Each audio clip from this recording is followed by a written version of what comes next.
गरीब रामू का दुखद जीवन राजा अकबर का शासन था। उनका राज्य फतेहपुर सीकरी, सोने की तरह चमकता हुआ नगर, जहां के बाजारों में खुशबूदार इत्र बिखरे रहते, संगीत की ध्वनि गलियों में गूंजती और हर ओर रौनक थी। परंतु उसी शहर के एक कोने में एक झोपड़ी थी, टूटी छत, दीवारों में दरारें और कोनों में धूल। वहीं रहता था एक गरीब आदमी, रामू। रामू पेशे से एक टिकसाई खाने में काम करने वाला मजदूर अंकित था, पर दिल से वह बहुत ईमानदार और नेक था। उसकी कमाई बस इतनी थी कि किसी तरह 2 वक्त की रोटी जुटा सके। पत्नी सरला और एक छोटा बेटा गोपाल, यही उसका संसार था। पर हालात इतने कठिन थे कि कई दिन तो बिना चूल्हा जलाए ही गुजर जाते। एक दिन सरला बोली, रामू, अब तो घर में अनाज का एक दाना भी नहीं बचा, बच्चे की भूख देखी नहीं जाती। रामू बोला, धैर्य रखो सरला, भगवान है ना, वो किसी न किसी रूप में हमारी मदद जरूर करेगा। उसी रात बारिश का तूफान आया और रामू की झोपड़ी का छप्पर गिर पड़ा। पूरा परिवार भीग गया। रामू के होंठों पर सिर्फ एक शब्द निकला, हे भगवान, अब तो तू ही मालिक है। भागो। अकबर का आदेश और बीरबल की नजर। दूसरे दिन दरबार लगा।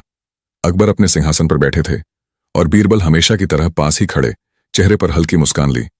अकबर बोले, बीरबल, हमारे राज्य में हर ओर खुशहाली है, लेकिन मुझे यह जानना है कि क्या कोई ऐसा भी है जो दुख में जी रहा है। बीरबल ने उत्तर दिया, जहां राजा का शासन हो, वहां सबकी तकलीफ राजा की जिम्मेदारी है। मैं जानता हूं ऐसा कोई होगा जो छिपा हुआ दुख झेल रहा होगा। अकबर ने कहा, ठीक है बीरबल, तुम्हें 3 दिन का समय देता हूं। ऐसा व्यक्ति खोजो जो सच्चे अर्थों में जरूरतमंद हो, और बताओ कि उसकी सहायता कैसे की जा सकती है। बीरबल ने प्रणाम किया और निकल पड़े अपने खास अंदाज में, बिना किसी शाही तामझाम के। अद्दा भाग 3, बीरबल की वेशभूषा और पहली मुलाकात। बीरबल ने आम आदमी का भेष धारण किया, सादा धोती, सिर पर पगड़ी और हाथ में लाठी। वे शहर की गलियों में घूमते हुए गरीबों से बातचीत करने लगे। एक जगह उन्होंने देखा, एक टूटी झोपड़ी के बाहर एक आदमी बैठा था, आंखों में थकान पर चेहरे पर सच्चाई की चमक। बीरबल ने पूछा, भाई, इतना उदास क्यों हो? रामू ने कहा, क्या बताऊं साहब, पेट की भूख और किस्मत की ठोकर दोनों साथ हैं। काम करता हूं, पर रोटी के लायक भी नहीं मिलता। बीरबल ने मुस्कुराते हुए कहा, तू तो सच्चा आदमी लगता है। अगर तेरे पास कुछ भी नहीं है, तो तू अब भी इतना शांत कैसे है? रामू ने जवाब दिया, क्योंकि मैं जानता हूं जो ऊपर बैठा है वही सही समय पर मदद करेगा। बीरबल के होंठों पर हल्की मुस्कान आई। उन्होंने मन ही मन सोचा, यही है वह व्यक्ति जिसे अकबर खोज रहे हैं। तमन्ना भाग 4, बीरबल की योजना। अगले दिन बीरबल दरबार पहुंचे। अकबर ने पूछा, तो बीरबल, क्या किसी जरूरतमंद को ढूंढ पाए? बीरबल ने कहा, हां, जहां अपना एक व्यक्ति है, रामू नाम का। गरीब है पर दिल से ईमानदार। अगर आपकी अनुमति हो तो मैं उसकी मदद अपने तरीके से करना चाहता हूं। अकबर बोले, तुम्हारा तरीका हमेशा अनोखा होता है बीरबल। जाओ, पर ध्यान रहे उसे यह न लगे कि मदद शाही आदेश से मिल रही है। बीरबल मुस्कुराए, हुजूर, यही तो असली मदद होती है जो सम्मान के साथ दी जाए। लंदा भाग 5, चमत्कार की शुरुआत। रात को बीरबल अपने गुप्त सेवक के साथ रामू की झोपड़ी के पास पहुंचे। उन्होंने एक आंच मिट्टी का घड़ा, जिसमें ताकुत सोने के सिक्के और एक चिट्ठियां थीं, झोपड़ी के पास रख दिया। चिट्ठी में लिखा था, हे ईमानदार व्यक्ति, यह धन उस परमात्मा की ओर से है जिस पर तेरा भरोसा अटल रहा। इस धन का सदुपयोग कर। सुबह जब रामू ने वह घड़ा देखा तो वह दंग रह गया। उसने कहा, सरला, देखो, भगवान ने सच में हमारी सुन ली। उसने उस पैसे से खाने का इंतजाम किया, घर की मरम्मत कराई और पास के मंदिर में दान भी दिया। अनंदनान भाग 6, अकबर की उत्सुकता। कुछ दिन बाद अकबर ने बीरबल से पूछा, क्या उस गरीब व्यक्ति का हाल सुधरा?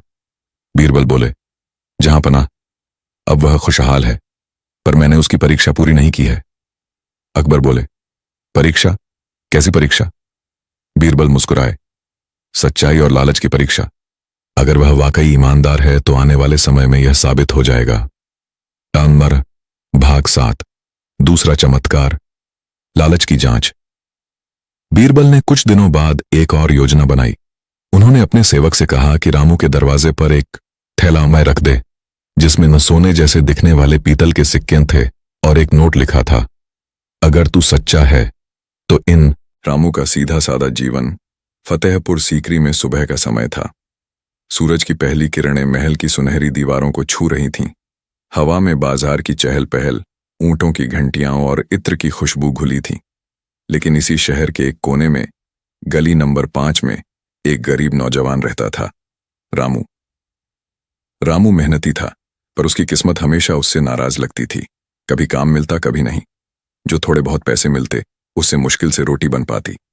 पर एक चीज जो उसके पास हमेशा रहती, वो थी उसकी ईमानदारी और सीधापन। एक दिन उसकी पत्नी बोली, रामू, अब तो घर में कुछ बचा नहीं, कोई काम ढूंढो वरना भूखों मर जाएंगे। रामू बोला, अरे चिंता मत कर सरला, मैं आज दरबार के पास जाऊंगा, वहां शायद मजदूरी मिल जाए। वो पुराने फटे कपड़े पहनकर निकल पड़ा। उसे क्या पता था कि आज का दिन उसके जीवन का सबसे अजीब दिन बनने वाला है। कर्मा भाग 2, दरबार में पहुंचने की अनोखी बात। अकबर का भव्य दरबार लगा था। मंत्री, दरबारी, कलाकार, कवि सभी अपनी अपनी जगह बैठे थे। बीच में अकबर बादशाह अपने सिंहासन पर और उनके बगल में बीरबल, चेहरे पर शांत मुस्कान ली। उसी वक्त दरबार के दरवाजे पर पहरेदारों ने देखा, एक गरीब आदमी अंदर आने की कोशिश कर रहा है।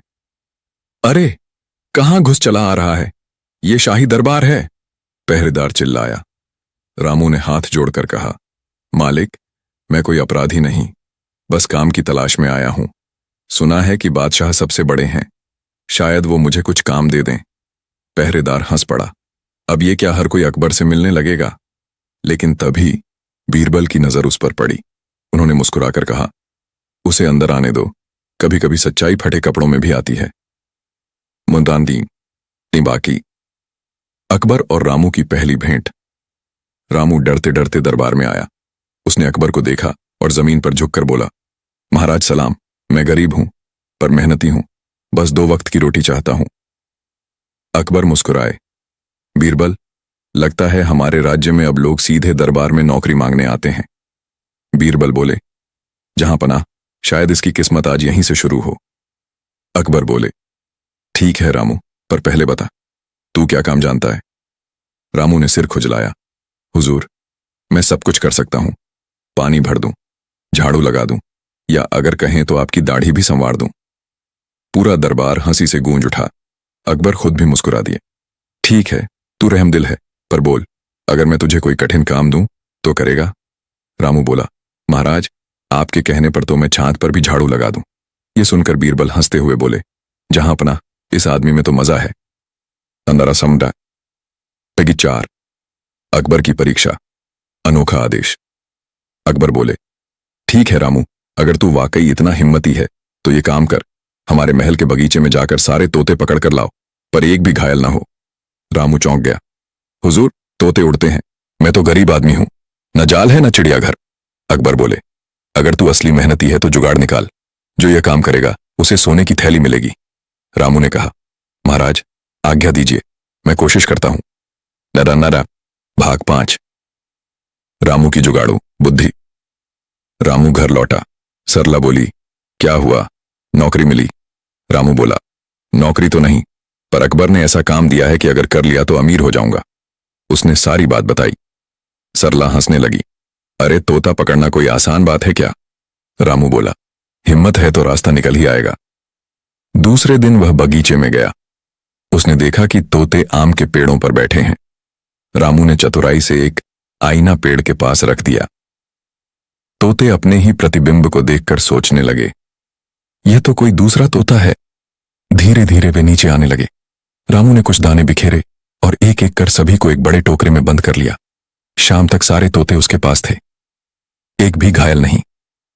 अरडारा भाग 6। दरबार में मच गई हलचल। अगले दिन रामू दरबार में पहुंचा। जहां पनाह, तोते हाजिर हैं। अकबर ने भौहें चढ़ाई। क्या सच में तूने कर दिखाया? रामू ने टोकरी खोली और दर्जनों तोते उड़कर दरबार की छतों पर जा बैठे। पूरा दरबार हक्का बक्का रह गया। एक तोता अकबर की मूंछ पर बैठ गया। दूसरा बीरबल के कंधे पर। सब दरबारी डरकर इधर उधर भागने लगे। अकबर बोले, रामू, ये क्या कर डाला तूने? रामू बोला, महाराज, आपने कहा था कि एक भी घायल ना हो, बस सब पकड़ लाना है। सो सब जिंदा है, उड़ते हुए सलाम कर रहे हैं। पूरा दरबार ठहाकों से गूंज उठा। अकबर खुद भी हंस पड़े। नन्ना था। भाग 7। बीरबल की परीक्षा का ट्विस्ट। महल के भीतर रात के तीसरे पहर की घनघोर निस्तब्धता थी। दीवारों के दीपक बुझ चुके थे। बस राजमहल के बीचों बीच एक दीपक अब भी टिमटिमा रहा था, वही दीपक जो राजा ने रंक को दिया था, यह कहकर, जब यह दीपक बुझेगा तब मैं तुम्हारे सच को समझ पाऊंगा। वह दीपक अब लगभग बुझ चुका था। राजा अकबर अपने शाही बिस्तर से उठे। भारी मन से उन्होंने खिड़की खोली। बाहर सन्नाटा था। दूर कहीं नगर के किनारे एक झोपड़ी से धुएं की लहरें उठ रही थीं। वही झोपड़ी जहां वह रंक यानी गरीब आदमी रहता था, जिसने राजा को अपने सपने में एक गहरी सीख दी थी। राजा के भीतर बेचैनी मचल उठी।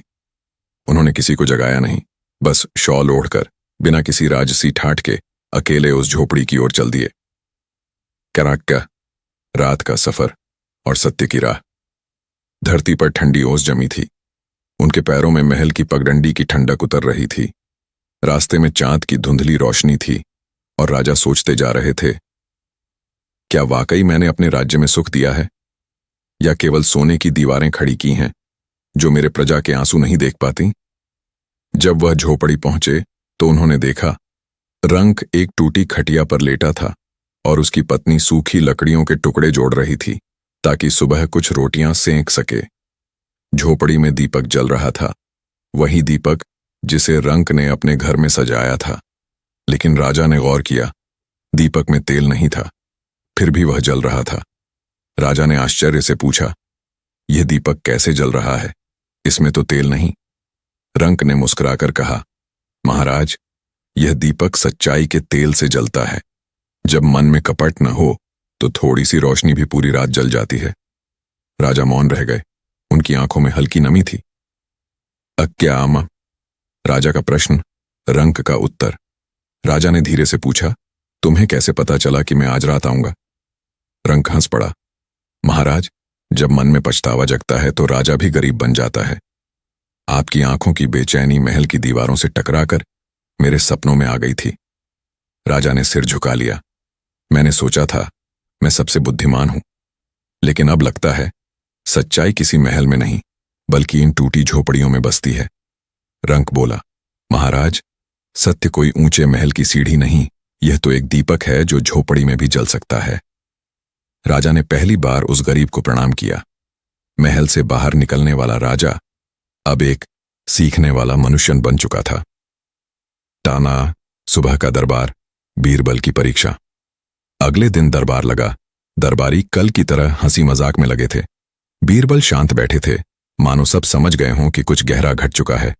राजा अकबर ने बीरबल से कहा, बीरबल, कल रात मुझे एक सपना आया था, पर वह सपना नहीं, एक सच्चाई थी। बीरबल ने विनम्रता से पूछा, महाराज, क्या उस सच्चाई में कोई गरीब भी था? राजा चकित हुए। तुम्हें कैसे पता? बीरबल मुस्कुराए, क्योंकि सच्चाई हमेशा गरीब के वेश में आती है महाराज। जो राजसी पोशाक पहन ले वह अभिमान बन जाती है। राजा ने सबके सामने घोषणा की, आज से मेरे राज्य में कोई भी निर्णय लिए बिना गरीबों की बात सुने कोई काम नहीं होगा। और उसी दिन से दरबार में एक नया पद जोड़ा गया, जननायक सलाहकार, जिसका कार्य था जनता की सच्ची आवाज राजा तक पहुंचाना। राजला, राजा का नया सपना। कई महीनों बाद एक सुबह राजा ने बीरबल से कहा, बीरबल, मैंने फिर एक सपना देखा। इस बार मैंने देखा, रंक नहीं था, लेकिन उसका दीपक जल रहा था। उसका प्रकाश पूरे महल को रोशन कर रहा था। बीरबल ने कहा, वह दीपक आपकी आत्मा का दीपक है महाराज।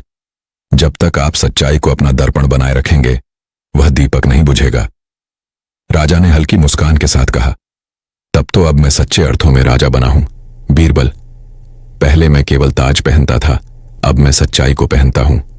बीरबल ने झुककर कहा, महाराज, अब आपका राज्य सोने से नहीं सच्चाई से चमकेगा। आसार, खानी का सार और शिक्षा। कुछ ही महीनों में राज्य का रूप बदल गया। जहां पहले झूठ की महलनुमा दीवारें थीं, वहां अब न्याय और करुणा की नींव रखी गई। राजा अब केवल शासन नहीं करते थे, बल्कि हर गरीब की मुस्कान को अपना ताज मानते थे। कभी जो झोपड़ी में जलता दीपक था, अब वह हर महल में जलने लगा। लोग कहते, वह रंक जिसने राजा को सपना दिखाया, उसने पूरे राज्य को जागा दिया। अंतिम दृश्य, रंक की मुस्कान। कई वर्षों बाद जब वह रंक बूढ़ा हो गया, तो एक दिन वह दरबार आया। राजा ने उसे गले लगाया और कहा, तुमने मुझे वह सिखाया जो बीरबल भी शब्दों में नहीं कह सके थे। रंक ने हंसकर, दरबार में हलचल। खो गया शाही खजान फतेहपुर सीकरी के शाही महल में उस दिन बड़ी हलचल थी। अकबर बादशाह के चेहरे पर चिंता की लकीरें थीं और सारा दरबार सन्नाटे में था। दरबारी एक दूसरे की ओर घबराई नजरों से देख रहे थे, क्योंकि खबर थी राजकोष से खजाने का एक बड़ा हिस्सा गायब हो गया है। अकबर ने गुस्से में कहा, हमारे राजमहल का सबसे बड़ा खजाना, सोने की मुद्राओं का संदूक, किसने चुराया? यह राज्य की प्रतिष्ठा पर दाग है। मंत्री बोले, जहां पनाह, किसी को अंदर आने की इजाजत नहीं थी। ये चोरी कोई अंदर का ही आदमी कर सकता है। अकबर ने बीरबल की ओर देखा। बीरबल, अब तेरी बुद्धि की परीक्षा है। 7 दिन में इस खजाने को ढूंढ कर लाओ, वरना समझो तुम्हारी कुर्सी गई। बीरबल ने शांति से कहा, जहां पनाह, अगर चोरी अंदर के आदमी ने की है तो खजाना बाहर ही छिपाया गया होगा। अनुमति हो तो मैं अपने ढंग से जांच करूं? अकबर बोले, तुम्हें पूरी छूट है, बस खजाना लौटाओ। नद्दान। भाग 2। बीरबल की जांच शुरू। बीरबल ने महल के सभी पहरेदारों और कर्मचारियों से पूछताछ शुरू की, पर किसी ने कुछ देखा नहीं था। रात को बीरबल अकेले सोच रहे थे, अगर चोरी इतनी चालाकी से हुई है तो चोर ने कोई असामान्य जगह जरूर चुनी होगी। अचानक उन्हें याद आया, शहर के बाहर एक गरीब मजदूर रहता है, रामू, जो कभी दरबार के आसपास झाड़ू लगाने आता था। क्यों याद आया? क्योंकि पिछले हफ्ते रामू ने दरबार में सफाई करते हुए कहा था, हुजूर, ये खजाने के संदूक तो बहुत भारी लगते होंगे। बीरबल ने सोचा, क्या पता किस्मत से उसकी झोपड़ी ही इस रहस्य की चाबी हो। नटराटर। भाग 3। बीरबल का भेष और झोपड़ी का दौरा। अगली सुबह बीरबल ने भेष बदला, किसान का रूप धारण किया। सर पर फटी पगड़ी, कंधे पर बोरा और चेहरे पर धूल। वे सीधे शहर के किनारे पहुंचे, जहां रामू की छोटी सी झोपड़ी थी। झोपड़ी टूटी फूटी लेकिन साफ सुथरी थी। बाहर एक बूढ़ी गाय बंधी थी। रामू मिट्टी के चूल्हे पर रोटी सेंक रहा था। बीरबल ने आवाज दी, भाई, जरा पानी मिलेगा? रामू बोला, अरे साहब, गरीब हूं, पर अतिथि को पानी नहीं पिलाऊंगा, ऐसा नहीं हो सकता। बीरबल मुस्कुराए, तेरी झोपड़ी तो बहुत प्यारी है। रामू बोला, गरीब का घर छोटा जरूर होता है, पर दिल बड़ा होता है।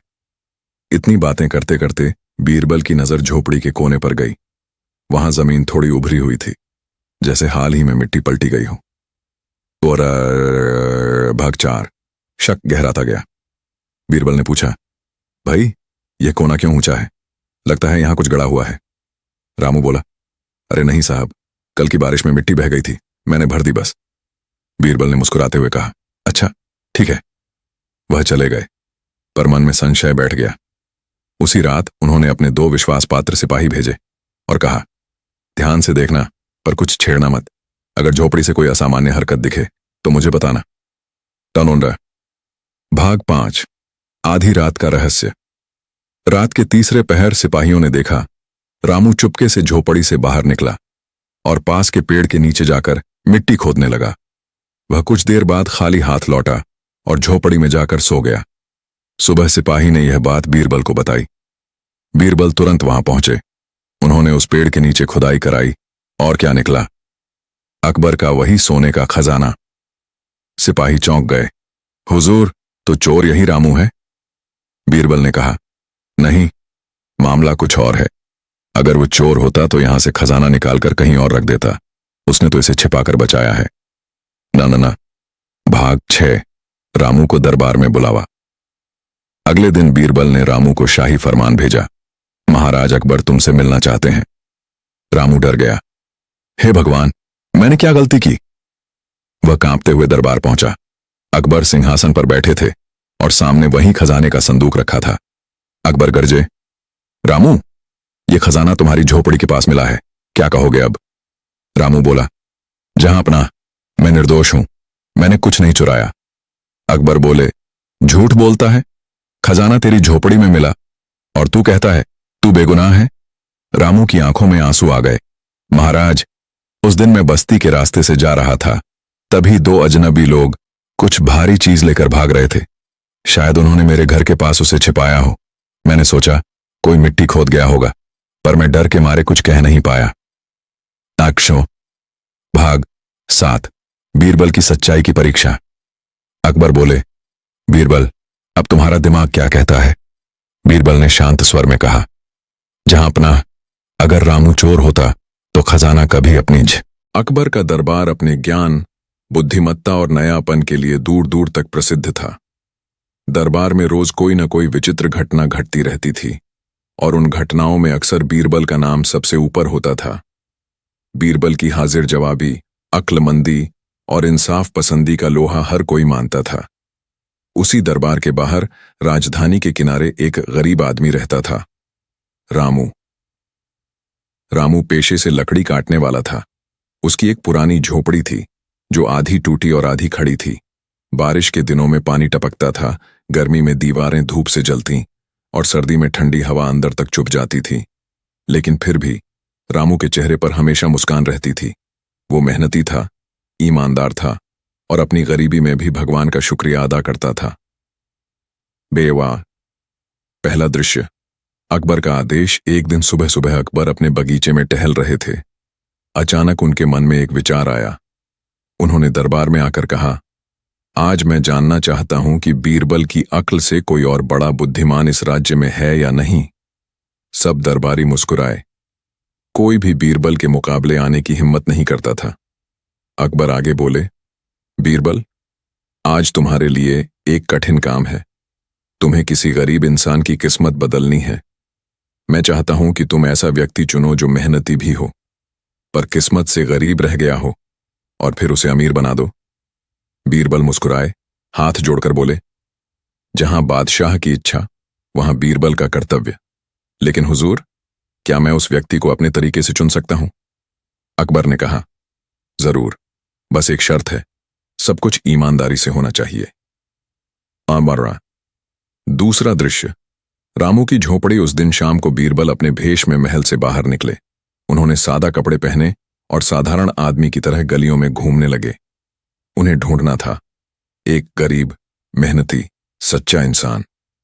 चलते चलते वे एक छोटी सी झोपड़ी के सामने पहुंचे, जहां से लकड़ी काटने की आवाज आ रही थी। भीतर देखा, एक दुबला पतला आदमी फटे कपड़ों में, पसीने से तरबतर, मगर चेहरे पर मुस्कान लिए लकड़ी काट रहा था। बीरबल ने पूछा, भाई, क्या तुम रोज यही काम करते हो? रामू ने मुस्कुराते हुए जवाब दिया, हां साहब, यही मेरा काम है। सुबह लकड़ी काटता हूं, शाम को बेचकर घर का खर्च चलाता हूं। भगवान की दया है, 2 वक्त की रोटी मिल जाती है। बीरबल को वही इंसान चाहिए था। उन्होंने कहा, अगर मैं कहूं कि तुम्हारी तकदीर बदल सकती है, तो क्या तुम विश्वास करोगे? रामू हंस पड़ा। हुजूर, मेरी झोपड़ी देखकर तो लोग अपनी किस्मत पर तरस खाते हैं, पर अगर आप कहते हैं तो जरूर कुछ सोच रखा होगा। बीरबल ने मुस्कुराकर कहा, कल सुबह महल के दरवाजे पर मिलना, वहां तुम्हारी किस्मत तुम्हारा इंतजार कर रही होगी। रामू कुछ समझ न सका, पर अगले दिन उत्सुकता से दरबार पहुंच गया। मनरार। तीसरा दृश्य। दरबार में गरीब लकड़हारा अकबर का दरबार सजा था। मंत्री, सेनापति और सारे दरबारी मौजूद थे। बीरबल अंदर आए और बोले, जहां पनाह, मैंने एक गरीब आदमी चुना है जो मेहनती है, सच्चा है और संतुष्ट है। उसका नाम है रामू। रामू को अंदर बुलाया गया। वह डरते डरते झुककर सलाम करता हुआ बोला, सलाम हुजूर। मैंने तो कभी सोचा भी नहीं था कि मैं बादशाह के सामने खड़ा होऊंगा। अकबर मुस्कुराए, डरो मत रामू, आज से तुम्हारी जिंदगी बदल सकती है, लेकिन पहले हमें यह जानना होगा कि तुम सच्चे और ईमानदार हो। फिर उन्होंने पूछा, अगर मैं तुम्हें 100 सोने के सिक्के दूं तो तुम क्या करोगे? रामू ने सीधा जवाब दिया, हुजूर, पहले मैं अपनी झोपड़ी ठीक कराऊंगा, फिर अपनी बीवी के लिए कपड़े खरीदूंगा और बाकी से अनाज लूंगा। अगर कुछ बचे तो गरीबों में बांट दूंगा। अकबर ने देखा, उसके चेहरे पर कोई लालच नहीं था। उन्होंने कहा, ठीक है बीरबल, अब ये तुम्हारे हवाले है। 1 महीने में इसे अमीर बनाकर दिखाओ। नंबर 4 दृश्य, बीरबल की योजना। दरबार के बाद बीरबल ने रामू से कहा, सुनो रामू, अमीर बनने के लिए मेहनत तो तुम्हारे पास पहले से है, अब बस समझदारी जोड़नी है। रामू बोला, मगर बीरबल साहब, मैं तो बस लकड़ी काटना जानता हूं। बीरबल मुस्कुराए, इसी में तुम्हारी जीत है। कल से तुम जब जंगल में जाओ तो सिर्फ लकड़ी मत काटो, पेड़ों को देखो, उनके निशान समझो, उनकी गंध पहचानो। बहुत से पेड़ों के तने के नीचे ऐसी चीजें छिपी होती हैं जिन्हें लोग पहचान नहीं पाते। रामू ने सिर हिलाया। अगले दिन से वह रोज जंगल में बीरबल की बात याद रखकर लकड़ी काटने लगा। एक दिन उसने देखा कि एक पुराना पेड़ अजीब ढंग से उभरा। एक सुहानी सुबह थी। सूरज की किरणें लाल किले की दीवारों पर चमक रही थीं। अकबर अपने बगीचे में बैठे कबूतरों को दाना डाल रहे थे। अचानक उन्होंने बीरबल की ओर देखा और बोले, बीरबल, आजकल लोगों की ईमानदारी पर मुझे शक होने लगा है। हर कोई खुद को सच्चा कहता है, पर जब मौका आता है तो झूठ और लालच हावी हो जाता है। बीरबल मुस्कुराए, जहां अपना हर व्यक्ति झूठा नहीं होता। सच्चाई की परख मुश्किल जरूर है, मगर नामुमकिन नहीं। अकबर ने चुनौती भरे स्वर में कहा, ठीक है बीरबल, अगर तुम्हें लगता है कि इस राज्य में सच्चे लोग हैं तो किसी एक को दरबार में लेकर आओ, मैं खुद उसकी परीक्षा लूंगा। बीरबल ने हाथ जोड़कर कहा, हुजूर, एक व्यक्ति है, रामू नाम का लकड़हारा। गरीब है, मगर उसका दिल सोने जैसा है। आप चाहें तो उसकी सच्चाई की परीक्षा ले सकते हैं। अकबर मुस्कुरा दिए। तो तय रहा, कल से शुरू होगी रामू की परीक्षा। तरमरारम। पहला दृश्य, जंगल का गरीब लकड़हारा। रामू हमेशा की तरह उस दिन भी सुबह सुबह जंगल चला गया। वह एक ईमानदार मेहनतकश था।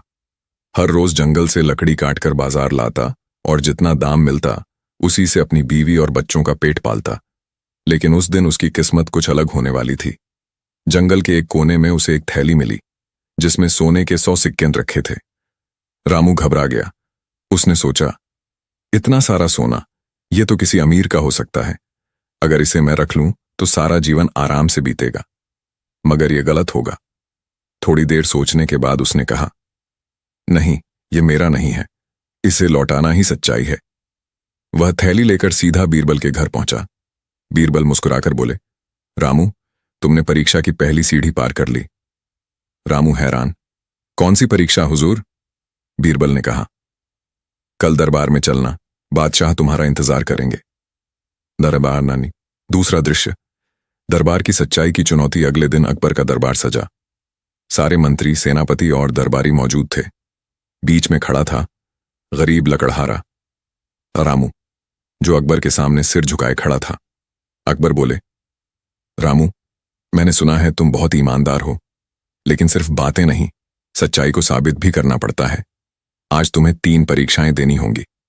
रामू ने कहा, जहां अपना, मैं तैयार हूं, सच्चाई को डर नहीं लगता। और अंदर। तीसरा दृश्य, पहली परीक्षा, सोने की थैली। अकबर ने दरबार में एक थैली रखी जिसमें 100 सोने के सिक्के थे। उन्होंने कहा, यह वही थैली है जो जंगल में गुम हुई थी। बताओ रामू, इसे तुमने पाया और लौटा दिया, मगर अगर मैं कहूं कि यह तुम्हारी है तो क्या तुम इसे स्वीकार करोगे? रामू ने धीरे से कहा, हुजूर, अगर आप कहें तो यह सम्मान होगा, लेकिन दिल से जानता हूं कि यह मेरा नहीं है। मेहनत से पाया धन ही अपना होता है, यह नहीं। अकबर मुस्कुराए, अच्छा जवाब, पर यह तो शुरुआत है। चौथा दृश्य, दूसरी परीक्षा, भूखा बच्चा और रोटी। बीरबल ने दूसरे दिन अकबर को सलाह दी, जहां पनाह, अगली परीक्षा उसके दिल की होनी चाहिए, दिमाग की नहीं। अगले दिन रामू जब घर जा रहा था, रास्ते में एक बच्चा भूख से तड़पता दिखा। रामू के पास सिर्फ आंच से एक रोटी मस्त थी, जो उसकी बीवी ने उसके लिए रखी थी। उसने कुछ पल सोचा, फिर रोटी उस बच्चे को दे दी। बच्चे ने मुस्कुराते हुए कहा, भगवान तुम्हारा भला करे रामू।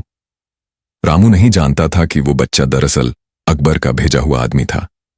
अकबर ने अगले दिन दरबार में कहा, रामू, क्या तुमने रास्ते में किसी को रोटी दी थी? रामू बोला, जी हां, एक बच्चा भूखा था, मैंने अपनी रोटी दे दी। अकबर ने पूछा, तुम्हें डर नहीं लगा कि खुद भूखे रह जाओगे? रामू हंसकर बोला, हुजूर, जिसने भूख देखी है वो किसी और को भूखा नहीं देख सकता। अकबर और बीरबल दोनों मुस्कुराए। बीरबल ने धीरे से कहा, जहां अपना अब अंतिम परीक्षा बाकी है, आत्मसत्य की। अतः 5वां दृश्य, तीसरी और सबसे कठिन परीक्षा। अगले दिन अकबर ने दरबार में ऐलान करवाया, महल के खजाने से एक हीरा चोरी हो गया है। जो इसे लौटाएगा उसे इनाम मिलेगा और जो झूठ बोलेगा उसे सजा। बीरबल ने गुप्त रूप से वह हीरा रामू की झोपड़ी के पास रखवा दिया। रात में जब रामू घर लौटा, उसे वह हीरा मिला। उसका दिल कांप उठा। हे भगवान, ये कहां से आया? अगर किसी को लगा कि मैंने चोरी की है तो मेरा नाम खराब हो जाएगा। सुबह होते ही वह बीरबल के पास भागा। हुजूर, मुझे कुछ मिला है, ये किसी का कीमती सामान लगता है। बीरबल मुस्कुराए और बोले, डरो मत रामू, चलो। अकबर की दावत और रामू की रोटी दिल्ली का दरबार अपनी शान और शौकत के लिए मशहूर था। अकबर का राज, बीरबल की बुद्धि और दरबारियों की हाजिर जवाबी उस दौर की पहचान बन चुकी थी। एक दिन सुबह सुबह अकबर अपने महल के बाग में टहल रहे थे। ठंडी हवा चल रही थी। बाग के फूलों की खुशबू पूरे महल में फैल रही थी, पर अकबर का मन कुछ बेचैन लग रहा था। बीरबल ने देखा, हुजूर, आज कुछ चिंतित लगते हैं, क्या बात है? अकबर बोले, बीरबल, मैं सोच रहा था कि हमारी रसोई में हर दिन सैकड़ों पकवान बनते हैं, तरह तरह के मसाले, खुशबू और स्वाद, पर क्या वाकई इन सब में वही मजा है जो एक आम आदमी अपनी सूखी रोटी में महसूस करता है? बीरबल मुस्कुराए, जहां पेट भरे वहां स्वाद अपने आप आता है हुजूर। लेकिन अगर आप चाहें तो मैं ये साबित भी कर सकता हूं कि गरीब की रोटी का स्वाद किसी राजसी दावत से भी बढ़कर होता है। अकबर के चेहरे पर उत्सुकता आई। अच्छा, ये बात तो देखने लायक होगी। चलो बीरबल, कल दरबार में इस पर फैसला करेंगे। अगले दिन दरबार में चर्चा दरबारियों के बीच खबर फैल गई कि बादशाह अकबर ने आज स्वाद की परीक्षा रखी है। सभी दरबारी अलग अलग बातें कर रहे थे। कोई कहता, राजा के भोजन से स्वादिष्ट कुछ हो ही नहीं सकता। कोई कहता, बीरबल का तर्क अलग ही होगा, देखो क्या चाल चलता है। दरबार लगा। अकबर ने पूछा, बीरबल, अब बताओ तुम्हारा प्रयोग क्या है? बीरबल ने झुककर कहा, जहां अपना, हमें बस एक दिन का समय दीजिए। मैं कल ऐसा गरीब आदमी लेकर आऊंगा जिसकी एक रोटी का स्वाद आपकी शाही दावत को मात दे देगा। अकबर ने मुस्कुराते हुए कहा, ठीक है बीरबल, देखना तुम्हारी बात झूठ ही ना निकले। गरीब मजदूर रामू अगले दिन बीरबल दिल्ली के बाहरी इलाके में गए। वहां एक गरीब मजदूर था, रामू, जो रोज सुबह लकड़ी काटने जंगल जाता, दिन भर धूप में मेहनत करता और शाम को सूखी रोटी व प्याज खाकर सो जाता। बीरबल उसके पास गए और बोले, भाई, क्या तुम कल बादशाह अकबर के दरबार में आ सकते हो? रामू डर गया। मैं दरबार में? मैंने तो कभी वहां कदम भी नहीं रखा। बीरबल ने कहा, घबराओ मत, बस तुम्हें अपनी रोज की रोटी लानी है और वही खाना है जैसे रोज खाते हो। रामू हैरान था, पर बीरबल की बात मान ली। दावत की तैयारी उधर महल में अकबर ने आदेश दिया कि दरबार में एक विशाल दावत तैयार की जाए। रसोई में 100 से ज्यादा बावर्ची, दर्जनों पकवान, कबाब, बिरयानी, शीरमाल, मिठाइयां, फल सुगंध, सब कुछ तैयार हो रहा था। महल की दीवारों तक मसालों की खुशबू भर गई थी। अगले दिन सुबह पूरा दरबार दावत के लिए सजा। बीच में एक मेज पर अकबर के लिए शाही थाल रखी गई। सोने की प्लेट, चांदी के प्याले, केसरिया दूध और 7 तरह की मिठाइयां। बीरबल ने रामू को दरबार में बुलाया। गरीब मजदूर फटी कमीज और पुराने कपड़े में एक कपड़े में बंधी 2 सूखी रोटियां लेकर आया। सब दरबारी उस पर हंसने लगे। राजा का प्रश्न अकबर ने मुस्कुराते हुए कहा, बीरबल, यही है वो गरीब जिसकी रोटी मेरी दावत से स्वादिष्ट होगी। बीरबल ने झुककर कहा, जी हुजूर, यही है रामू। अकबर बोले, ठीक है, अब तुम दोनों एक साथ भोजन करो और मैं खुद देखूंगा कि स्वाद किसमें ज्यादा है। रामू की रोटी का स्वाद। रामू ने जमीन पर एक कोना चुना, अपने कपड़े से रोटी निकाली और पास रखे मिट्टी के घड़े से थोड़ा पानी पिया। उसने रोटी को तोड़ा, थोड़ा नमक छिड़का और धीरे धीरे खाने लगा। उसके चेहरे पर एक सुकून था, जैसे हर निवाला उसे तृप्ति दे रहा हो। उधर अकबर अपनी थाल से खा रहे थे। शाही व्यंजन लजीज थे, पर न जाने क्यों उन्हें वैसा स्वाद नहीं आया। बीरबल ध्यान से सब देख रहे थे। थोड़ी देर बाद अकबर बोले, बीरबल, ये कैसी बात हुई? मेरे पास 100 पकवान हैं, फिर भी ऐसा लगता है कि कुछ कमी है। और इस गरीब को देखो, बस सूखी रोटी, फिर भी कितनी संतुष्टि। बीरबल मुस्कुराए, हुजूर, यही तो मैं आपको दिखाना चाहता था। बीरबल की बुद्धिमानी अकबर ने पूछा, तो इसका मतलब यह है कि मेरी रसोई का सारा स्वाद झूठा है? बीरबल बोले, नहीं, जहां अपना स्वाद झूठा नहीं, मगर उसका मजा मेहनत और भूख से आता है। रामू सुबह से जंगल में मेहनत करता है, उसकी हर रोटी में पसीने की महक है, संतोष की मिठास है। और जब पेट सच्ची भूख से खाली होता है, तब सूखी रोटी भी शाही पकवान जैसी लगती है। दरबार में सन्नाटा छा गया। सब दरबारी बीरबल की बातों को सोचने लगे। अकबर की परीक्षा। अकबर ने कहा, बीरबल, अगर यही बात है तो मैं भी आज भूखा रहूंगा और शाम को सिर्फ सूखी रोटी खाऊंगा। देखूं मुझे कैसा स्वाद आता है। बीरबल ने सिर झुकाकर कहा, हुजूर, यही समझदारी है। अकबर की भूख की दावत। उस दिन अकबर ने कुछ नहीं खाए। रामू की ईमानदारी ने जीता अकबर का दिल। दिल्ली के बादशाह अकबर के शासन का दौर था। उनका दरबार अपनी न्यायप्रियता, बुद्धिमत्ता और वैभव के लिए पूरे हिंदुस्तान में प्रसिद्ध था। बीरबल जैसे मंत्री उनकी शान थे, जो न केवल अपनी समझदारी बल्कि अपनी सूझबूझ से हर कठिन परिस्थिति को मुस्कान में बदल देते थे। लेकिन यह कहानी बीरबल की नहीं, बल्कि एक साधारण, गरीब परंतु ईमानदार मजदूर रामू की है, जिसकी सच्चाई ने एक दिन सम्राट अकबर का दिल जीत लिया। सुबह की मेहनत। दिल्ली के बाहरी इलाके में एक छोटा सा गांव था, सुजानपुर। वहां रामू नाम का एक गरीब मजदूर रहता था। हर सुबह सूरज निकलने से पहले उठता, फटी धोती और एक पुरानी कमीज पहनता, अपने सिर पर रस्सी का टोकरा रखता और काम की तलाश में शहर की ओर निकल जाता। वो दिन भर पत्थर ढोता, लकड़ियां काटता या किसी के खेत में काम करता। शाम को मेहनत की कुछ रोटियां लेकर घर लौट आता। उसके पास कोई बड़ी संपत्ति नहीं थी, बस एक ईमानदार दिल और संतोष से भरा मन। उसकी पत्नी सावित्री और छोटा बेटा गोपाल ही उसका संसार थे। रामू का कहना था, मेहनत की कमाई में भले स्वाद कम हो, पर सुकून सबसे ज्यादा होता है। सुनहरी थैली का रहस्य। एक दिन की बात है। रामू शहर के बाजार से होकर गुजर रहा था। वो काम की तलाश में निकला था, पर किस्मत उस दिन कुछ अलग थी। सड़क के किनारे उसे एक सुनहरी थैली दिखाई दी, मोटी, भारी और चमकदार। रामू ने झुककर थैली उठाई, खोली। अंदर सोने के सिक्के थे। उसकी आंखें फैल गईं। इतने सिक्के उसने अपनी पूरी जिंदगी में नहीं देखे थे। उसके दिल में एक पल को लालच उठा, अगर ये रख लूं तो जीवन भर मेहनत नहीं करनी पड़ेगी। पर अगले ही पल उसके मन की आवाज आई, रामू, ये तेरा हक नहीं। जो चीज तेरी नहीं, वो रखकर सुख नहीं मिलेगा। रामू ने थैली बंद की और कहा, ईमानदारी ही असली धन है। उसने चारों ओर देखा, मगर किसी का पता नहीं चला। वो थैली लेकर सीधा शहर के चौकीदार के पास गया और कहा, भाई, मुझे ये थैली सड़क पर मिली है। लगता है किसी अमीर आदमी की है। कृपया इसे दरबार में जमा करा दो। दरबार में हलचल। अगले ही दिन दिल्ली के दरबार में एक अमीर व्यापारी आया। वो बहुत परेशान था। बोला, जहां पनाह, मेरी सोने की थैली कहीं गिर गई है। उसमें 500 अशर्फियां थीं। अगर वो न मिली तो मेरा कारोबार डूब जाएगा।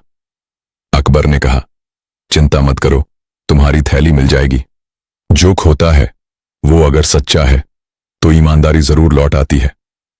तभी बीरबल मुस्कुराए और बोले, हुजूर, कल चौकीदार ने बताया कि एक गरीब मजदूर थैली जमा कर गया था। शायद वही व्यापारी की हो।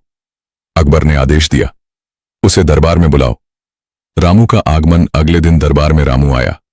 वो सिर झुकाए, सादा कपड़ों में, थोड़ा डरते हुए दरबार के बीच खड़ा हुआ। सामने अकबर अपने सिंहासन पर बैठे थे, चारों तरफ दरबारी चमकते वस्त्रों में। अकबर ने पूछा, क्या तुम वही व्यक्ति हो जिसने सुनहरी थैली पाई थी? रामू ने झुककर कहा, जी हाँ, जहांपना, मुझे रास्ते में मिली थी, इसीलिए चौकीदार को दे दी। मैंने उसे नहीं खोला। अकबर बोले, बहुत अच्छा किया। क्या तुम्हें मालूम था कि उसमें सोना था? रामू मुस्कुराकर बोला, हुजूर, थैली भारी थी, अंदाजा था कुछ कीमती होगा, पर जो मेरा नहीं वो देखना भी गुनाह है। पूरा दरबार उसकी बात सुनकर शांत हो गया। अकबर की आंखों में चमक आ गई। व्यापारी की चाल। व्यापारी आगे बढ़ा और बोला, जहां पनाह, यही मेरी थैली है। इसमें 500 अशर्फियां थीं, पर अब केवल 450 हैं। इस आदमी ने जरूर 50 निकाल ली होंगी। रामू घबरा गया। नहीं हुजूर, मैंने एक भी सिक्का नहीं लिया। मैं तो बस ईमानदारी से इसे लौटाना चाहता था। बीरबल ने मुस्कुराकर कहा, जहां पनाह, मुझे यह मामला संभालने दीजिए। अकबर बोले, ठीक है बीरबल, अब न्याय तुम्हारे हाथ में है। बीरबल की बुद्धि। बीरबल ने व्यापारी से पूछा, तुम्हें पूरा यकीन है कि तुम्हारी थैली में 500 सिक्के थे? व्यापारी बोला, हां बिल्कुल। बीरबल ने कहा, ठीक है। रामू, तुमने थैली कब उठाई थी? रामू ने बताया कि सूरज डूबने के समय। बीरबल ने कहा, बहुत अच्छा, अब मैं ये थैली तौलना चाहता हूं। उन्होंने रसोई से तराजू मंगवाया और थैली का वजन किया। फिर बोले, व्यापारी जी, अगर आपकी थैली में सच में 500 सिक्के थे तो वजन इससे ज्यादा होना चाहिए था, क्योंकि पुराने सिक्कों में थोड़ा नमी होती है। ये थैली हल्की है, मतलब इसमें कभी भी 500 सिक्के थे ही नहीं। व्यापारी का चेहरा उतर गया। अकबर मुस्कुराए। बीरबल, एक बार फिर तुम्हारी बुद्धि ने सच्चाई को उजागर कर दिया। अकबर का निर्णय। अकबर ने कहा, रामू, तुम। बीरबल और रामू ने मिलकर सुलझाई चोरी। दिल्ली के शाही महल में उस दिन कुछ अजीब सा सन्नाटा था। सुबह का सूरज उग चुका था, पर बादशाह अकबर के चेहरे पर चिंता की रेखाएं थीं। रोज की तरह आज दरबार नहीं सजा था, न ही बीरबल के हंसाने वाले किस्से गूंज रहे थे, क्योंकि महल में चोरी हो गई थी। चोरी की खबर रात में बादशाह के खजाने से 3 कीमती हीरे और 5 सोने के हार गायब हो गए थे। चौकीदारों को कुछ पता नहीं चला। महल की सुरक्षा सख्त थी, पर फिर भी चोर भीतर तक पहुंच गया। अकबर गुस्से में बोले, इतनी सुरक्षा के बावजूद चोरी? यह असंभव है, किसी अंदर वाले का ही हाथ होगा। बीरबल खामोश खड़े सोच रहे थे। उनकी नजर धीरे धीरे हर कर्मचारी पर घूमी, रसोइयां, पहरेदार, महल के सेवक, यहां तक कि रामू भी, जो अनाज गृह का रखवाला था। रामू का प्रवेश। रामू अब महल में नौकरी करता था। उसकी ईमानदारी की चर्चा पूरे राज्य में थी। वह बीरबल के पास जाकर बोला, हुजूर, अगर आप कहें तो मैं रात में निगरानी रख सकता हूं, शायद कुछ पता चल जाए। बीरबल मुस्कुराए, रामू, तुम्हारा दिल साफ है। मुझे भरोसा है कि इस चोरी का रहस्य हम दोनों मिलकर सुलझा सकते हैं। अकबर ने भी अनुमति दी। ठीक है बीरबल, आज से तुम और रामू मिलकर इसकी तह तक जाओ। रात की निगरानी। रात का अंधेरा घिरा। महल की दीवारों पर मशालें जल रही थीं। रामू और बीरबल ने 2-2 जगहों पर चौकसी रखी। रामू ने देखा कि खजाने के कमरे के पास की जमीन पर छोटे छोटे पैरों के निशान हैं। किसी ने वहां से गुजरने की कोशिश की थी। वो तुरंत बीरबल को बुलाने गया। बीरबल ने टॉर्च उस समय मशाल की रोशनी में देखा और बोला, यह कदम बहुत हल्के हैं, जैसे किसी औरत या बच्चे के हों। रामू ने कहा, हुजूर, महल में सिर्फ रानियां और दासियां आती जाती हैं, कहीं किसी ने भीतर से। बीरबल ने बीच में रोका, संभावना है, हमें जल्दबाजी नहीं करनी चाहिए। सुबह की दरबार जांच। अगले दिन दरबार में बीरबल ने सभी महल कर्मचारियों को बुलाया। अकबर ने कहा, जिसने ये चोरी की है, अगर वो खुद सामने आ जाए तो सजा आधी होगी, वरना पूरा राज्य गवाह बनेगा। सब चुप थे। बीरबल ने देखा, एक दासी, जिसका नाम मंजरी था, बार बार अपने हाथ छिपा रही थी। उसकी उंगलियों में कुछ काले निशान थे। बीरबल ने रामू की तरफ देखा। रामू ने धीरे से सिर हिलाया, कुछ गड़बड़ है हुजूर। बीरबल की योजना। बीरबल ने अपनी प्रसिद्ध मुस्कान के साथ कहा, जहां पनाह, चोरी करने वाला जरूर वही है जिसने खजाने की चाबी की नकल बनाई होगी। चलिए, एक चाल चलते हैं। अकबर बोले, कौन सी चाल? बीरबल बोले, आज रात हम महल में एक नकली खजाना रखवाते हैं और सभी कर्मचारियों को सूचना दी जाए कि असली खजाना वापस आ गया है। फिर देखते हैं कौन बेचैन होता है। नकली खजाना योजना। रात को एक कमरा चुना गया। उसमें नकली हीरे और हार रखे गए। बाहर चौकीदारों को सख्त हिदायत दी गई कि कोई अंदर न जाए। रामू और बीरबल पास के कमरे में छिपकर निगरानी करने लगे। आधी रात को जब सब सो रहे थे, तभी किसी की परछाई दीवार पर दिखी। वो धीरे धीरे कमरे की ओर बढ़ रही थी। रामू ने फुसफुसाया, हुजूर, वही मंजरी लग रही है। बीरबल ने कहा, शांत रहो जब तक वो पकड़ में न आए। मंजरी कमरे में गई, नकली हार उठाया और जैसे ही बाहर निकली, रामू ने मशाल जलाकर दरवाजा बंद कर दिया। बीरबल बोले, कहां जा रही हो मंजरी? खजाना तो झूठा था, पर तुम्हारा लालच असली है। चोर का खुलासा मंजरी कांपने लगी। हुजूर, मुझे माफ कर दीजिए, मेरे भाई पर कर्ज था। मैंने सोचा थोड़े गहने बेच दूं। मुझे नहीं पता था कि इतना बड़ा अपराध हो जाएगा। अकबर ने सख्ती से कहा, कर्ज कोई बहाना नहीं, तुमने महल की विश्वासघात की है। बीरबल ने झुककर कहा, जहां पनाह, इसे सजा जरूर मिलनी चाहिए, पर इसका भाई भी मजबूर है। अगर आप चाहें तो दोनों को कोई ईमानदार काम दे दें, ताकि भविष्य में ये रास्ता न चुने। अकबर बोले, बीरबल, तुम्हारा दिल हमेशा न्याय से भरा होता है। मंजरी को सजा की जगह मौका दिया जाएगा। रामू की सराहना अकबर ने रामू को बुलाया। रामू, अगर तुम ना होते तो शायद ये चोरी पकड़ में ना आती। तुम्हारी नजर और बीरबल की बुद्धि दोनों की वजह से आज राज्य सुरक्षित है। रामू झुककर बोला, जहां पनाह, मैंने बस अपना कर्तव्य निभाया है। असली समझ तो बीरबल की है। बीरबल मुस्कुराए, नहीं रामू, तुम्हारी सच्चाई ही मेरी आंखें बनी। बीरबल और रामू की बातचीत। अगले दिन बीरबल और रामू महल के बाग में बैठे थे। बीरबल बोले, रामू, तुम जानते हो इंसान का सबसे बड़ा हथियार क्या है? रामू ने सोचा और बोला, ईमानदारी। बीरबल हंस पड़े। बिल्कुल। करीब रामू की दुआ और दरबार का चमत्कार। दिल्ली का राजमहल उस दिन अलग ही चमक से जगमगा रहा था। बादशाह अकबर के राज में खुशहाली थी। दरबारियों के चेहरे पर मुस्कान थी और आम जनता भी सुख शांति से जीवन बिता रही थी। पर उस शांति के बीच एक ऐसा दिन आने वाला था जो पूरे राजमहल को हिला देगा, क्योंकि उस दिन एक गरीब की दुआ ने ऐसा चमत्कार कर दिखाया जिसे देख अकबर और बीरबल तक स्तब्ध रह गए। रामू की गरीबी और सच्चाई। दिल्ली के बाहर बसे छोटे गांव में रामू नाम का गरीब मजदूर रहता था। उसका जीवन बहुत कठिन था। झोपड़ी टूटी हुई, कपड़े फटे हुए, पर दिल सोने का। वो रोज सुबह सूरज निकलने से पहले काम पर निकल जाता, किसी के खेत में हल चलाता या लकड़ी काटता, ताकि दिन भर की मजदूरी से 2 वक्त की रोटी जुटा सके। रामू की पत्नी सावित्री और उसका छोटा बेटा गोपाल ही उसका परिवार थे।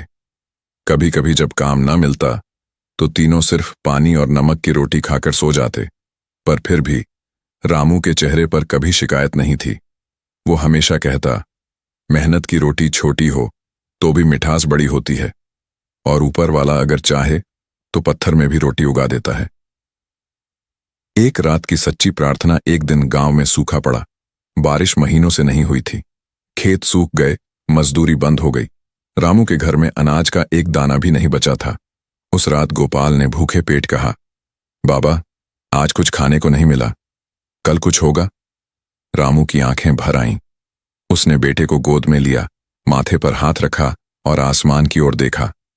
हे भगवान, अगर मेरी सच्ची मेहनत का कोई मूल्य है तो मेरे बेटे के लिए कल एक रोटी भेज देना। फिर उसने दोनों हथेलियां जोड़कर कहा, हे मालिक, मैं धन नहीं मांगता, बस इतनी दुआ दे कि मेरे बच्चे भूखे न रहें। वो रात भर सो नहीं पाया, पर सुबह जब उठा तो सच में एक चमत्कार हुआ था। पहला चमत्कार। सुबह रामू जब झोपड़ी के बाहर निकला तो देखा दरवाजे के पास एक टोकरी रखी है। उसमें गेहूं के दाने और थोड़े चने रखे थे। कोई चिट्ठी नहीं, कोई निशान नहीं। सावित्री बोली, किसी ने भूल से रखा होगा। रामू मुस्कुराया, नहीं सावित्री, ये भूल नहीं, ये ऊपर वाले की कृपा है। मेरी दुआ ने आज सुनवाई पाई है। उस दिन उन्होंने पेट भरकर खाना खाया। रामू ने आसमान की ओर देखा और बोला, हे भगवान, तू नजर नहीं आता, पर तेरा हाथ हमेशा साथ होता है। राजमहल की उलझन। उसी सुबह अकबर दरबार में बैठे थे। मुख्यमंत्री ने बताया, जहां पनाह, एक अजीब बात हुई है। राजमहल के अनाज भंडार से थोड़ी मात्रा में गेहूं और चने रात को गायब हो गए हैं। अकबर ने चौंक कर कहा, क्या? चोरी? महल से?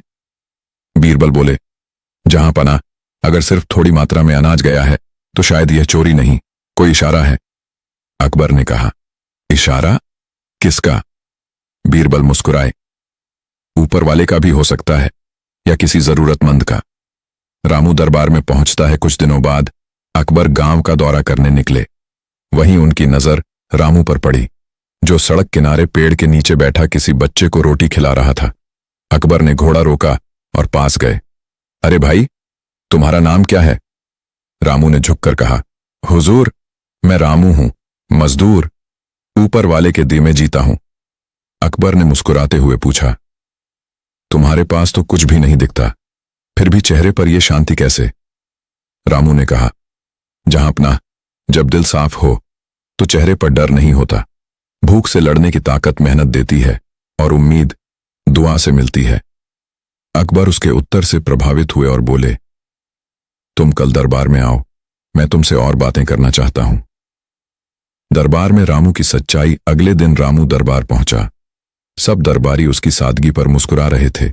अकबर ने पूछा, रामू, क्या तुम जानते हो कि कुछ दिन पहले महल से थोड़ा अनाज गायब हुआ था? रामू डर गया। हुजूर, मैंने कोई चोरी नहीं की, मैं तो बस भगवान से रोटी की दुआ करता हूं। बीरबल ने पूछा, क्या तुम्हें कभी ऐसा लगा कि तुम्हारी दुआ सुनी गई? रामू ने बताया कि कैसे सुबह उसे घर के बाहर टोकरी मिली थी। दरबार में सन्नाटा छा गया। अकबर ने बीरबल की ओर देखा, मतलब वही अनाज जो महल से गायब हुआ था। बीरबल का निष्कर्ष। बीरबल मुस्कुराए, जहां अपना, ये चोरी नहीं, ये दया थी। रामू ने जो मांगा वो भगवान ने किसी माध्यम से दिया, और वो माध्यम बना आपका राज भंडार। शायद ऊपर वाले ने आपको ही उसकी दुआ का जरिया चुना। अकबर के चेहरे पर आश्चर्य और मुस्कान दोनों थे। बीरबल, तुम कहना चाहते हो कि ईश्वर ने राजमहल का रास्ता चुना गरीब की दुआ पूरी करने के लिए? बीरबल बोले, हां हुजूर, कभी कभी न्याय। दिल्ली की ठंडी सुबह थी। सूरज की पहली किरणें लाल किले की दीवारों को छू रही थीं। राजमहल के बाहर चहल पहल थी। सैनिक अपनी अपनी ड्यूटी संभाल रहे थे। दरबारी दरबार के लिए सज धज रहे थे और शहर के बाजारों में रोज का व्यापार शुरू हो गया था। लेकिन एक गली में हलचल कुछ और ही थी। वहां एक गरीब मजदूर रहता था, रामू। उसका साथी, उसका सहारा और उसका परिवार का एक हिस्सा था, एक बूढ़ा गधा जिसका नाम था छोटू। रामू गरीब जरूर था, पर मेहनती और ईमानदार था। वो अपने गधे के साथ हर रोज लकड़ियां ढोता, पानी भरता और जो थोड़े बहुत पैसे मिलते उससे घर चलाता। उसकी बीवी सावित्री और बेटा गोपाल उसके लिए दुनिया थे। रामू और छोटे की दोस्ती। रामू का गधा छोटू बड़ा मजेदार जीव था। धीमा चलता, बीच बीच में रुक जाता, लेकिन बहुत वफादार था। एक दिन सावित्री बोली, रामू, ये गधा अब बूढ़ा हो गया है, इसे बेच दो, नया ले आओ। रामू मुस्कुराया, सावित्री, ये गधा सिर्फ जानवर नहीं, मेरा साथी है। जब मेरे पास कुछ नहीं था तब भी यह मेरे साथ चला, मैं इसे कैसे बेच दूं? छोटू जैसे रामू की बातें समझता था, उसने अपनी पूंछ हिलाई और कान खड़े किए। रामू ने प्यार से उसके माथे पर हाथ फेरा। जब तक मैं जिंदा हूं तुझे कोई कुछ नहीं कहेगा।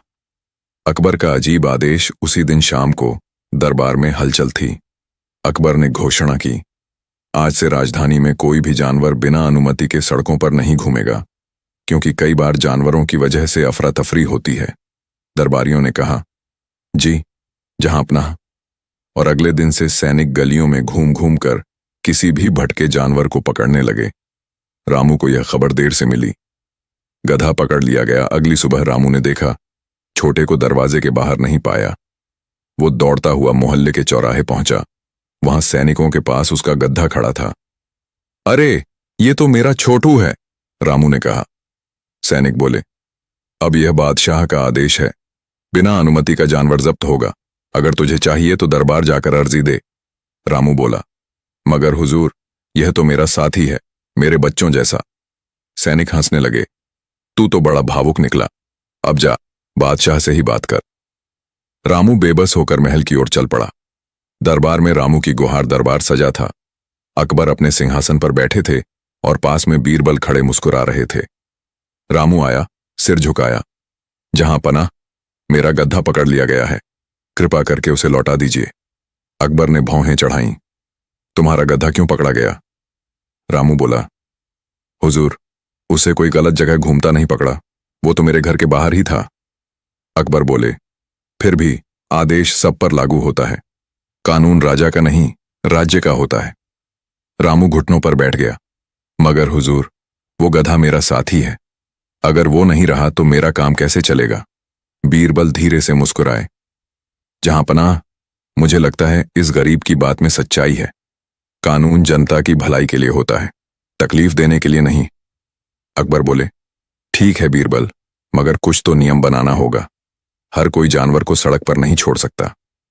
रामू ने सिर उठाकर कहा, जहां पनाह, अगर आप अनुमति दें तो मैं अपने गधे को पढ़ा दूं ताकि वो नियम न तोड़े। पूरा दरबार हंसी से गूंज उठा। गधे की शिक्षा का ऐलान अकबर ने हंसते हुए कहा, बीरबल, ये आदमी कह रहा है कि वो अपने गधे को पढ़ाएगा। बीरबल बोले, जहां पनाह, अगर गधा पढ़ गया तो यह इतिहास में पहली बार होगा। अकबर बोले, ठीक है, मैं आदेश देता हूं, रामू को 1 साल का समय दिया जाए। अगर उसने अपने गधे को कुछ सिखा दिया तो उसे इनाम मिलेगा, नहीं तो सजा। रामू ने झुककर कहा, जहां पनाह, आपकी दुआ से मेरा छोटू कुछ न कुछ सीख ही जाएगा। पूरा दरबार ठहाकों से गूंज उठा। रामू की नई मुसीबत घर आकर सावित्री बोली, क्या तूने दरबार में कह दिया कि तू गधे को पढ़ाएगा? अब अगर ना हुआ तो? रामू बोला, अरे सावित्री, डर मत, अभी 1 साल है, या तो गधा कुछ सीख लेगा या बादशाह भूल जाएगा। सावित्री बोली, पर गधा तो कुछ भी नहीं समझता। रामू हंसा, तो उसे धीरे धीरे समझाना होगा, जैसे बच्चे को समझाते हैं। वो रोज अपने गधे को बैठाता, अब बोलता तो छोटू हिनहिनाता। रामू कहता, देखा, ये भी बोलता है। पूरा मोहल्ला उसकी इस हरकत पर हंसता। देखो, रामू अपने गधे को मौलवी बना रहा है। बीरबल की चालाकी, बीरबल को ये सब पता चला। उन्होंने अकबर से कहा, जहां पनाह, मुझे लगता है ये मामला देखने लायक है। चलिए कभी छिपकर देखते हैं कि रामू क्या कर रहा है। दोनों आम वेश में गए। देखा, रामू अपने गधे के सामने बैठा है। उसके कानों में दिल्ली का लाल किला उस दिन सुनहरी रोशनी से दमक रहा था। बादशाह अकबर अपने सिंहासन पर विराजमान थे। चारों ओर दरबारी बैठे थे, कोई कवि, कोई सेनापति, कोई मंत्री, और सबसे आगे अपने चिर परिचित मुस्कान के साथ खड़ा था बीरबल। बीरबल का नाम ही बुद्धिमानी की पहचान था। जहां कोई समस्या फंस जाती वहां अकबर कहते, बीरबल है ना, हल निकाल ही लेगा। मगर उस दिन अकबर का चेहरा गंभीर था। अकबर बोले, बीरबल, हमें पता चला है कि राज्य में कुछ गद्दार छिपे हैं जो हमारे खिलाफ साजिश कर रहे हैं। बीरबल ने सिर झुकाया, जहां पनाह, ऐसे लोग इंसान नहीं, जहर हैं, मैं पता लगाऊंगा। अकबर बोले, लेकिन ध्यान रहे, ये लोग चालाक हैं, एक गलत कदम और जान भी जा सकती है। बीरबल मुस्कुराया, जहां पनाह, अगर सच्चाई की राह पर चलें तो मौत भी सलाम करती है। गुप्त मिशन की शुरुआत अगले दिन बीरबल आम आदमी के वेश में शहर की गलियों में निकले। उनके साथ कोई नहीं था, न सिपाही, न पहचान, सिर्फ एक लाठी और एक दिल जिसमें था विश्वास। शहर के बाहरी हिस्से में एक छोटा सा गांव था, जहां रहता था गरीब मजदूर रामू। रामू ईमानदार था, दिन भर मेहनत करता और रात को भगवान का नाम लेकर सो जाता। उसका गधा छोटू और उसका बेटा गोपाल ही उसका परिवार थे। उसी गांव के पास एक पुराना मंदिर था, जहां रात को कुछ अजनबी लोग इकट्ठा होते थे। लोग कहते थे, वो साधु नहीं, चोर हैं। बीरबल ने तय किया, अगर साजिश कहीं है तो उसी मंदिर के पीछे। रात का रहस्य, रात का अंधेरा छाया हुआ था। बीरबल मंदिर के पास पहुंचे, झाड़ियों के पीछे छिप गए। अचानक उन्होंने सुना, कुछ लोग धीमी आवाज में बातें कर रहे थे। एक बोला, काफी दिन की मेहनत के बाद अब बस एक ही रात और। कल दरबार में जब बादशाह का खाना जाएगा उसमें जहर होगा। दूसरा बोला, और शक किसी पर नहीं आएगा, क्योंकि दरबार में वो पकवान बनाने वाला है, शाही रसोइयां खुद। बीरबल का चेहरा पीला पड़ गया। ये तो राजा हत्या की साजिश है। लेकिन तभी किसी की नजर उन पर पड़ गई। कौन है वहां? आवाज आई। बीरबल भागे, पर उनके पीछे 4 आदमी पड़ गए। तलवारें चमक रही थीं, अंधेरा गहरा था। रामू का घर और अप्रत्याशित मेहमान रामू उस वक्त अपने झोपड़े के बाहर चूल्हे पर रोटी सेंक रहा था। अचानक बाहर से किसी के दौड़ने की आवाज आई। बीरबल हांफते हुए वहां पहुंचे। भाई, मुझे छिपा ले, मेरी जान खतरे में है। रामू ने बिना पूछे दरवाजा खोला। अरे भीतर आओ, जल्दी। कुछ ही देर में बाहर डाकुओं के कदमों की आवाज आई। किसी को देखा क्या यहां भागते हुए? रामू बोला, नहीं हुजूर, मैं तो अपनी रोटी बना रहा हूं। डाकू चले गए। रामू ने दरवाजा बंद किया और पानी दिया। बीरबल ने कहा, तुमने मेरी जान बचाई भाई, मैं तुम्हारा नाम याद रखूंगा। रामू हंसा। नाम की क्या जरूरत, इंसान इंसान की मदद करे, बस वही असली पहचान है। साजिश का सच और नई मुसीबत बीरबल ने रात वहीं बिताई। सुबह उन्होंने रामू से कहा, मुझे दरबार पहुंचना है, पर अगर मैं अकेला गया तो पकड़ा जाऊंगा, क्या तुम मदद करोगे? रामू बोला, जरूर करूंगा साहब, बस इतना बताइए, आपको कहां तक छोड़ना है? बीरबल ने कहा, बस दिल्ली के बाहर तक पहुंचा दो। रामू ने अपना पुराना गद्दा तैयार किया और बीरबल को बिठाकर चल पड़ा। रास्ते में सैनिकों की चौकी थी। गुप्तचर पहले ही सूचना दे चुके थे कि एक जासूस भागा है, उसे पकड़ो। सैनिकों ने उन्हें रोका। कौन हो तुम दोनों? रामू बोला, हुजूर, मैं लकड़ी बेचने जा रहा हूं। ये मेरे गांव के पुजारी हैं, दर्शन को जा रहे हैं। सैनिकों ने कहा, चलो जाओ। बीरबल ने चैन की सांस ली। अगर आज ये गरीब न होता तो मैं दरबार कभी नहीं पहुंच पाता। दरबार में साजिश का खुलासा राजमहल पहुंचे तो अफरा तफरी मची थी। अकबर बेचैन थे। बीरबल 2 दिन से गायब हैं, कहीं गद्दारों ने उन्हें। इतने में बीरबल दरबार में दाखिल हुए। धूल में सने कपड़े, थका चेहरा, पर आंखों में चमक। अकबर उठ खड़े हुए। बीरबल, तुम जिंदा हो? बीरबल ने झुककर कहा, जहां अपना भगवान की दया और एक गरीब की मदद से मैं यहां तक पहुंचा। अकबर बोले, क्या पता चला? बीरबल ने सब कुछ बताया। आपके रसोइये को किसी ने बहका दिया है। कल आपके खाने में जहर मिलाने की योजना थी। अकबर के आदेश से रसोइये को पकड़ा गया और सच सामने आया। वो दुश्मन राज्य के लिए काम कर रहा था। अकबर बोले, बीरबल, तुमने हमारी जान बचाई। बीरबल मुस्कुराए। जहां पनाह, अगर एक गरीब रामू ना होता तो मैं आज यहां नहीं होता। रामू को दरबार में बुलाया गया। अकबर ने तुरंत सिपाहियों को आदेश दिया, उस आदमी को तुरंत बुलाओ जिसने बीरबल का। दिल्ली का राजमहल उस सुबह रौनक से भरा था। बादशाह अकबर अपने शाही सिंहासन पर बैठे थे। दरबारियों की भीड़ में कवि, सैनिक, मंत्री और सबसे प्रिय बीरबल अपनी जगह पर मुस्कुरा रहे थे। उस दिन अकबर के चेहरे पर हल्की सी थकान थी। उन्होंने दरबार की ओर देखा और कहा, बीरबल, हमारे राज्य में इन दिनों एक अजीब अफवाह फैली है। लोग कहते हैं कि अब बीरबल जैसे बुद्धिमान कई और लोग आ गए हैं। कोई हमें धोखा दे सकता है। बीरबल ने मुस्कुराकर कहा, जहां पनाह, अगर नकल करने वाले सच्ची समझदारी सीख लेते तो ये दुनिया कितनी आसान हो जाती। दरबारियों में हंसी गूंज उठी, लेकिन तभी एक सिपाही दौड़ता हुआ आया। जहां पनाह, बाहर कोई व्यक्ति है जो कहता है कि वो बीरबल से भी ज्यादा समझदार है। अकबर की आंखें चमक उठीं। अरे वाह, बुलाओ उसे अंदर, आज मजा आएगा। रमेश का प्रवेश दरबार में एक गरीब किसान जैसे कपड़े पहने आदमी आया। उसके चेहरे पर आत्मविश्वास था, आंखों में चमक। आपका नाम क्या है? अकबर ने पूछा। जहां पनाह, मेरा नाम रमेश है, मैं पास के गांव से हूं, उसने कहा। अकबर ने पूछा, और तुम कहते हो कि तुम बीरबल से ज्यादा समझदार हो? रमेश बोला, जी हुजूर, मैं बीरबल की सारी तरकीबें जानता हूं। मैं भी उनके जैसे जवाब दे सकता हूं। पूरा दरबार ठहाके लगाने लगा। बीरबल भी मुस्कुराए। वाह रमेश जी, तो फिर आज दरबार में 2 बीरबल होंगे। अकबर ने कहा, तो ठीक है, आज हम एक छोटा सा इम्तिहान लेंगे। अगर तुमने सही जवाब दिए तो हम तुम्हें दूसरा बीरबल घोषित करेंगे। रमेश ने आत्मविश्वास से कहा, मंजूर है जहां पनाह। पहला सवाल, अक्ल की पहचान। अकबर बोले, पहला सवाल, अगर एक आदमी कहे कि उसने कभी झूठ नहीं बोला तो तुम क्या कहोगे? रमेश मुस्कुराया। जहां पनाह,